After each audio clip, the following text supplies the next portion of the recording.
ನಮ್ಮ ಜಿಲ್ಲೆಯಲ್ಲಿ ಪ್ರತಿ ತಾಲೂಕಿನಲ್ಲೂ ಕೂಡ ಸಾಂಸ್ಕೃತಿಕ ಉತ್ಸವವನ್ನು ಮಾಡ್ತಾ ಇದ್ದೀವಿ. ಅದರಂತೆ ಚನ್ನಪಟ್ಟಣದಲ್ಲೂ ಕೂಡ ಇವತ್ತು ಈ ವರ್ಷದಿಂದ ಬೊಂಬೆ ನಾಡ ಗಂಗೋತ್ಸವ ಅಂತ ಶೀರ್ಷಿಕೆ ಅಡಿಯಲ್ಲಿ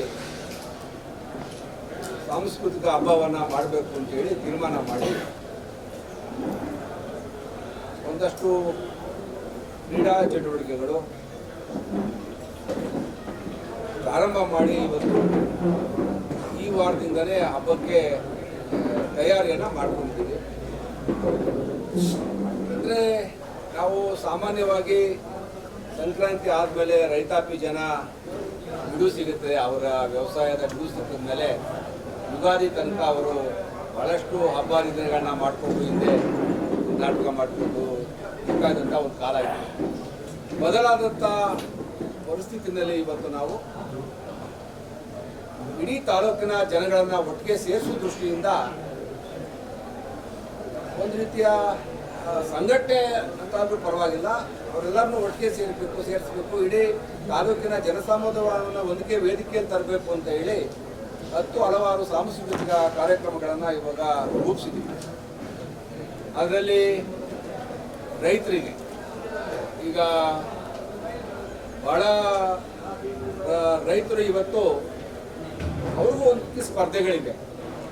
ಯಾರೋ ಒಬ್ಬ ರೈತ ಒಳ್ಳೆ ಚೆನ್ನಾಗಿ ರಾಗಿ ಬೆಳೀತಾನೆ, ಯಾರೋ ಭತ್ತ ಬೆಳೀತಾನೆ, ಯಾರೋ ಚೆನ್ನಾಗಿ ಹಸುದಲ್ಲಿ ಹಾಲು ಕರೀತಾನೆ, ಅವನ್ನ ಗುರುತಿಸಿ ಅವನ್ನ ಒಂದು ವೇದಿಕೆ ಮೇಲೆ ಗೌರವ ಕೊಡ್ತಕ್ಕಂಥ ಕೆಲಸವನ್ನು ಮಾಡಬೇಕು. ಒಳ್ಳೆಯ ರಾಸುಗಳನ್ನು ಸಾಕಿರ್ತಾನೆ, ಪ್ರೀತಿಯಿಂದ ಯಾರೋ ಒಬ್ಬ ಅವರ ಸಾಕು ಪ್ರಾಣಿಗಳನ್ನ ನಾಯಿ ಸಾಕಿರ್ಬೋದು.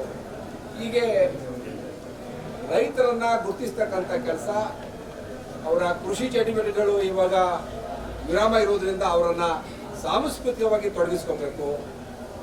ನಮ್ಮ ಏನು ಚನ್ನಪಟ್ಟಣದಲ್ಲಿ ರಂಗ ಕಲಾವಿದರುಗಳು ಭಾಳಷ್ಟು ಜನ ಇದ್ದಾರೆ, ಕ್ರೀಡೆಯಲ್ಲಿ ಭಾಳಷ್ಟು ಜನ ಮುಂದೆ ಇದ್ದಾರೆ. ಹಾಗೆ ಅವ್ರನ್ನ ಎಲ್ಲ ರೀತಿಯಲ್ಲೂ ಕೂಡ ಸೇರಿಸ್ಕೊಂಡು ಅವರಿಗೆ ಕ್ರೀಡಾ ಮನೋಭಾವವನ್ನು ತೋರಿಸ್ತಕ್ಕಂಥದ್ದು. ಇವತ್ತು ನಾಳೆದಿಂದ ನಮ್ಮಲ್ಲಿ ಕ್ರಿಕೆಟ್ ಪಂದ್ಯಾವಳಿಗಳು ಪ್ರಾರಂಭ ಆಗ್ತವೆ. ಒಟ್ಟಲ್ಲಿ ಕ್ರೀಡೆ, ಸಂಸ್ಕೃತಿ ಅವ್ರನ್ನ ಬೇರೆ ಬೇರೆ ರಂಗದಲ್ಲಿ ಗುರುತಿಸ್ತಕ್ಕಂಥ ಕೆಲಸ. ಹೇಳಿ ಕೇಳಿ ಚನ್ನಪಟ್ಟಣ ನಮ್ಮದು ಟಾಯ್ ಸಿಟಿ, ಆದರೆ ಅದರ ಹಿಂದೆ ಇರ್ತಕ್ಕಂಥ ಸಂಕಷ್ಟ, ನೋವು, ಆ ಒಂದು ಇವತ್ತು ರಾಷ್ಟ್ರೀಯ ಮತ್ತು ಅಂತಾರಾಷ್ಟ್ರೀಯ ಮಟ್ಟದಲ್ಲಿ ಚನ್ನಪಟ್ಟಣಕ್ಕೆ ಹೆಸರು ತಂದುಕೊಂಡಂಥ ಬಹಳಷ್ಟು ಜನ ಕಲಾವಿದರುಗಳ ಶ್ರಮ ಇದೆ. ಆ ಶ್ರಮಿಕ ವರ್ಗವನ್ನು ಗುರುತಿಸ್ತಕ್ಕಂಥ ಕೆಲಸ. ಮತ್ತು ಹಿಂದೆ ಚನ್ನಪಟ್ಟಣ ತಾಲೂಕು ಕೂಡ ಗಂಗರ ಆಳ್ವಿಕೆಯಲ್ಲಿ ಒಂದಷ್ಟು ದಿವಸ ನಮ್ಮ ಮಂಕುಂದ ರಾಜಧಾನಿ ಆಗಿತ್ತು. ಹಾಗಾಗಿ ಅವರನ್ನು ಇತಿಹಾಸವನ್ನು ನೆನೆಸ್ಕೊಳ್ತಕ್ಕಂಥ ಕೆಲಸ ಎಲ್ಲನೂ ಒಟ್ಟಿಗೆ ತಗೊಂಡು ಇವತ್ತು ನಾವು ಒಂದು ಉತ್ಸವವಾಗಿ ಅದನ್ನು ಮಾರ್ಪಟ್ಟು ಮಾಡ್ತಾ ಇದ್ದೀವಿ. ನಿಮಗೆಲ್ಲ ಗೊತ್ತೇ ಇದೆ, ಈಗ ರಾಜಕೀಯವಾಗಿ ಬಿಡುವಿದೆ. ಈಗ ನಮ್ಮ ಸರ್ಕಾರ ಭಾಳಷ್ಟು ಜನೋಪಯೋಗಿ ಯೋಜನೆಗಳನ್ನು ಜಾರಿಗೆ ತಂದಿದೆ, ಕೆಲಸ ಕಾರ್ಯಗಳು ನಡೀತಾ ಇದೆ. ತಾಲೂಕಿನ ಜನ ಇವತ್ತು ಸಮೃದ್ಧಿಯಾಗಿದ್ದಾರೆ. ಅಲ್ಪ ಸ್ವಲ್ಪ ಕೆಲಸ ಕಾರ್ಯ ಬಾಕಿ ಇದ್ದು ಅವೆಲ್ಲನೂ ಕೂಡ ಮಾಡಲಿಕ್ಕೆ ಪ್ರಾರಂಭ ಮಾಡಿದ್ದೀವಿ. ಎಲ್ಲ ನಿಟ್ಟಿನಲ್ಲಿ ಸರ್ಕಾರದ ಸಾಧನೆಯ ಜೊತೆಗೆ ಸಾಂಸ್ಕೃತಿಕವಾಗಿ ಜನಗಳನ್ನು ಒಟ್ಟು ಮಾಡಬೇಕು ಅನ್ನೋ ದೃಷ್ಟಿಯಿಂದ ಈ ಒಂದು ಕಾರ್ಯಕ್ರಮವನ್ನು ಹಮ್ಮಿಕೊಂಡಿದ್ದೀವಿ. ಈ ಕಾರ್ಯಕ್ರಮವನ್ನು ಯಶಸ್ವಿಗೊಳಿಸಲು ನಮ್ಮೆಲ್ಲ ನಾಯಕರು, ಮುಖಂಡರುಗಳು ಇವತ್ತು ಸಜ್ಜಾಗಿದ್ದಾರೆ. ಹಾಗಾಗಿ ಮಾಧ್ಯಮದವ್ರಿಗೂ ಮುಖಾಂತರ ತಾಲೂಕಿನ ಜನತೆಗೆ ಇದರಿಂದ ಒಂದು ತಿಳುವಳಿಕೆ ಹೋಗಲಿ ಅನ್ನೋ ದೃಷ್ಟಿ ತಮ್ಮನ್ನೆಲ್ಲ ಕರೆದಿದ್ದೀವಿ. ತಾವು ಕೂಡ ತಮ್ಮ ಮಾಧ್ಯಮದ ಮುಖಾಂತರ ನಮಗೊಂದಷ್ಟು ಪ್ರಚಾರವನ್ನು ಕೊಡಬೇಕು. ನಮ್ಮ ಉದ್ದೇಶ ಏನು, ನಮ್ಮ ಈ ಒಂದು ಸಾಂಸ್ಕೃತಿಕ ಕಾರ್ಯಕ್ರಮ ಬೊಂಬೆ ನಾಡು ಗಂಗೋತ್ಸವ ಯಶಸ್ವಿ ಆಗಬೇಕು.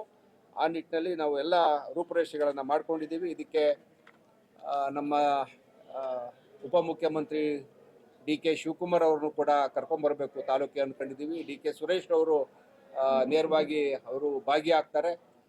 ಈ ಎಲ್ಲ ವಿಚಾರಗಳನ್ನ ಮನಸ್ಸಲ್ಲಿ ಇಟ್ಕೊಂಡು ಭಾಳಷ್ಟು ಯೋಜನೆಗಳನ್ನು ಹಾಕೊಂಡಿದ್ದೀವಿ. ಇದರಲ್ಲಿ 108 ಕಾರ್ಯಕ್ರಮಗಳಿವೆ. ಪ್ರತಿಭಾ ಪುರಸ್ಕಾರ ಮಕ್ಕಳಿಗೆ, ದೇಹದಾಢ್ಯ ಸ್ಪರ್ಧೆ ಯುವಕರಿಗೆ, ನೌಕರರ ಸಮಾವೇಶ, ವೇಷಭೂಷಣ ಸ್ಪರ್ಧೆ, ಗ್ರಾಮ ದೇವತೆಗಳ ಉತ್ಸವ, ರಂಗೋಲಿ ಸ್ಪರ್ಧೆ, ಮೆರಥಾನ್ ಓಟ, ಕ್ರಿಕೆಟು, ರಸಮಂಜರಿ ಕಾರ್ಯಕ್ರಮ, ಯೋಗಾಸನ ಮತ್ತು ಹೀಗೆ ಭಾಳಷ್ಟು ಕಾರ್ಯಕ್ರಮಗಳನ್ನು ರೂಪಿಸ್ಕೊಂಡಿದ್ದೀವಿ. ಸತತವಾಗಿ ಸುಮಾರು 1 ತಿಂಗಳ ಕಾಲ ಈ ಒಂದು ಸ್ಪರ್ಧಾತ್ಮಕ ಕೆಲಸ ಕಾರ್ಯಗಳು ನಡೀತವೆ.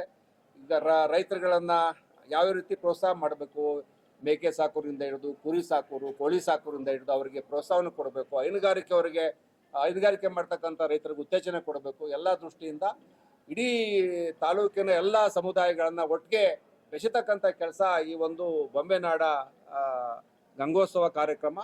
ಆ ನಿಟ್ಟಿನಲ್ಲಿ ನಾವು ಇವತ್ತು ಪ್ರಾರಂಭ ಮಾಡ್ತಾ ಇದ್ದೀವಿ. ಹಾಗಾಗಿ ತಮ್ಮನ್ನ ಕರೆದು ಮಾಹಿತಿಯನ್ನು ಹಂಚ್ಕೋಬೇಕು ಅಂತೇಳಿ ತಮ್ಮನ್ನು ಕರೆದಿದ್ದೀವಿ.